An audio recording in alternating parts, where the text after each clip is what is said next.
Welcome back to the AV room. We're at day number 3.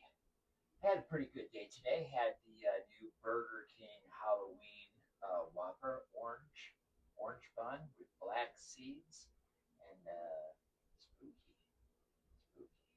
My coworker Ricky had chicken nuggets shaped like vampire bats, vampire fangs. I was pretty impressed. Coffin looking box. It was pretty cool. So on to the AV room for today in my ongoing horror movie series. I'm going to try to focus on some horror movies, scores, soundtracks, video cassettes, maybe a toy here or there. We'll see how this goes. We're on to day 3, and this is one of my favorite scores. This is from a 1981 horror film called The Burning. The Burning was a 1981 horror film about serial killer Cropsy. You may have heard of Cropsy. There have been movies. It was apparently based on an urban legend, from what I believe. And they made it into a horror movie to kind of cash in on the whole Friday 13th craze. It was from the Weinstein Company. Yeah, those Weinsteins. And starred a lot of early first-time appearances, including one from Jason Alexander from that Seinfeld show. George Costanza. Yeah, George Costanza was in The Burning.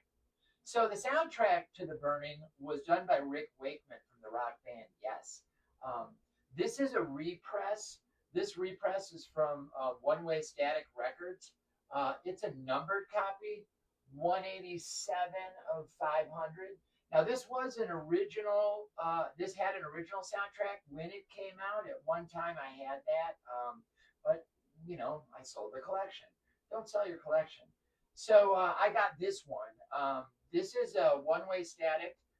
Put this out in 2016. It's got 11 tracks, and it's separated into 2 halves. The Wakeman Variations is on side A, and then music from the film is on side B. So side A is his sort of Rick Wakeman take on the tracks that he composed, and then the second side is actually scored for the film. Now, Rick Wakeman is famous for his synthesizer. There's synthesizers again. I told you guys I like synthesizers. Synthesizers and horror seem to go hand in hand. So, yeah, this is The Burning. There's Cropsy on the cover. Now, this movie had makeup by Tom Savini, famous makeup artist Tom Savini, who had followed this up after success with Friday the 13th, which really put him in the stratosphere. Of course, before that, Dawn of the Dead. Oh, there's Tom. I told you, my cats are going to keep making appearances. Now, this is a gatefold. We've got some artwork there. You can see Cropsy on fire, the word fire, shadow of Cropsy there. And then this is a gatefold and it opens up. And now this was based on the cover, the poster. The gatefold is based on the poster, which had that image of Cropsy. And pretty cool gatefold, if I must say so. Now these credits over there on the side just explains what it is, the vocals, the narration by Brian Matthews on Campfire Story. Yeah, this is a cool. If you just like music, if you just like synth music, Rick Wakeman music, you're going to dig this. Because even if you didn't see the movie, if you don't like horror, if you like prog rock, that's what this is. Rick Wakeman is one of those masters of prog rock. He actually, later on in his career, I think he sort of wove in and out with Yes, sometimes coming back to work with them. But I've loved this score since the 80s. I had the original as a kid, and I just love this score. Now, this is on colored vinyl, split colored vinyl. Split vinyl seems to be pretty popular. This is clear on one side and that orange splatter on the other side. And then check this out, guys. Check this out. Oh, Cropsy! There he is. Cropsy. Yeah, The Burning by Rick Wakeman. Can't go wrong with this one, guys. Can't go wrong with it. It is a jam. That opening that I filmed is just a little bit from the first track on side A, and it's just a son of a gun. I love it. Now these next ones I've got, bonus ones today. This is a film some of you may have heard about. This record was put out in 2001. The film itself in 1992, so I would have been 22 when this came out, and I loved it when it came out. Now this is Candyman. Everybody knows Candyman, right? Now this is Philip Glass, avant-garde composer, who they got to do Candyman. This is a Mondo Light in the Attic record release, limited to 400 copies. So there was only 400 copies of this. This was a reprint. It was out originally, hard to find, but this repress is on colored vinyl. I'll show you that in a second.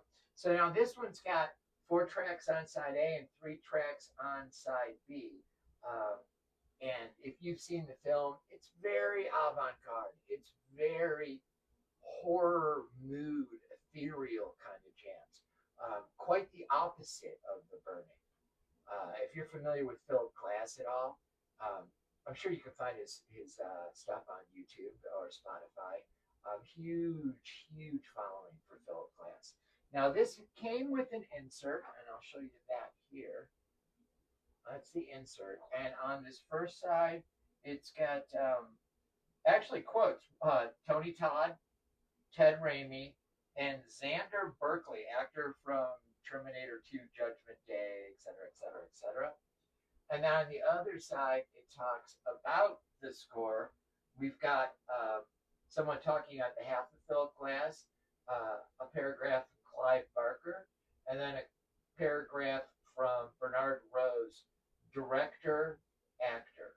So, Candyman, you see that? That's that piece of art from the film itself where you can walk through the mouth if you've seen Candyman.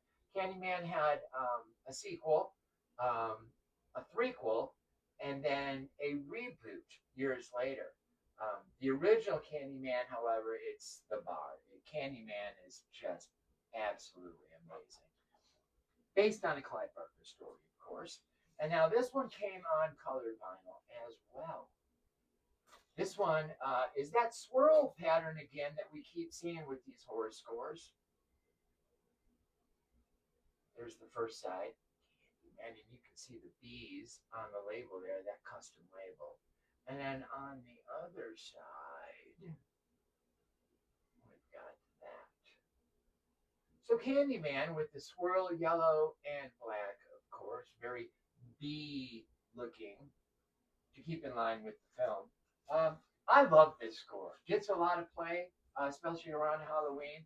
And when I show you guys these records, if I show you multiples, I end up listening to those whenever I get in a mood. I get in a certain mood. So like when I did the Tron video with Tron movies, I'll listen to them all in an evening.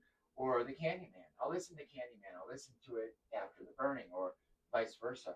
And when I was going to do this, I thought, oh, you know what? I might as well show this one too. This is the reboot. So this is the reboot of Candyman. Now, this was brought about by Jordan Peele. Hot off his horror success, he decided to do a reboot, and it's directed by Nia DaCosta and produced by Jordan Peele. This piece is really kind of maybe even as avant-garde as the Philip Glass. It's got some synth pieces. It's got some real mood pieces. And again, to use, not to overuse the word, but ethereal. It's quite ethereal. I think that basically it really honors the Philip Glass score. And this one is put out by Waxwork. You can see it's got a hype sticker there, 12-page catalog. Boy, I even forgot it had a catalog in there. Look at that. Oh, it does. Look at that. So I'll show you the hype sticker. That's the hype sticker. And again, I kept the shrink on. If you want to see some of these gatefolds, look these up on Discogs. Look them up on the internet. You can usually see those gatefolds and stuff, but I like to keep them in the shrink. It's just me. It's what I do. But this one comes with this booklet in it, and it's a multi-page booklet. It's literally an art book because the film itself is about an artist who gets sort of taken in by the Candyman myth.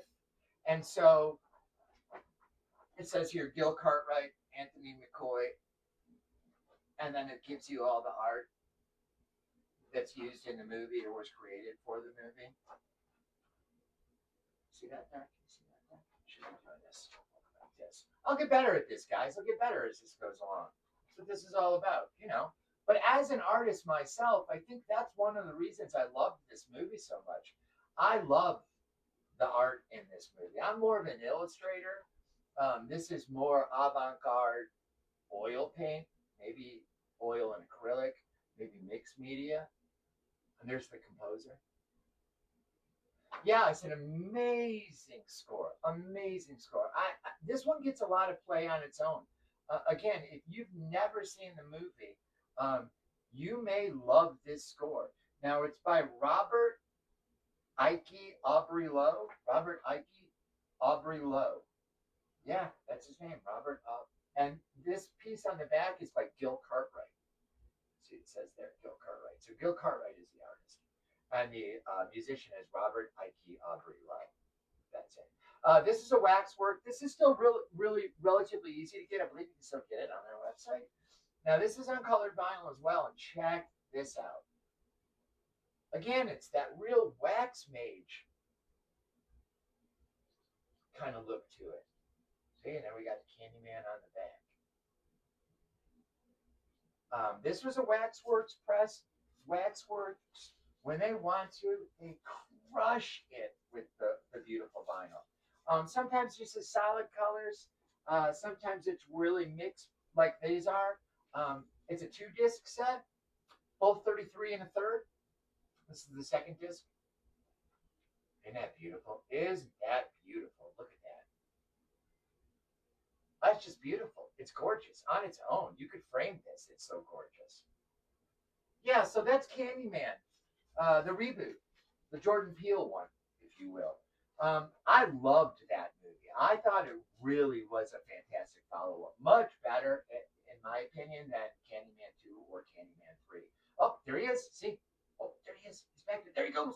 Oh, hi, little kitty. So this is Tater Tot. This is Tater Tot. Tater Tot likes to listen to music too. Don't you, Tater Tot? Yes, you do. You love music. So that's Tater Tot. Thomas was in my first video. Tater Tot is our new kitten that we just got, and he loves music, so he likes to hang out in this room a lot. So that's day 3, guys. I hope you liked the episode. Like and subscribe. Pass the word. Tell your friends, and we will see you next time. Waka, waka, waka.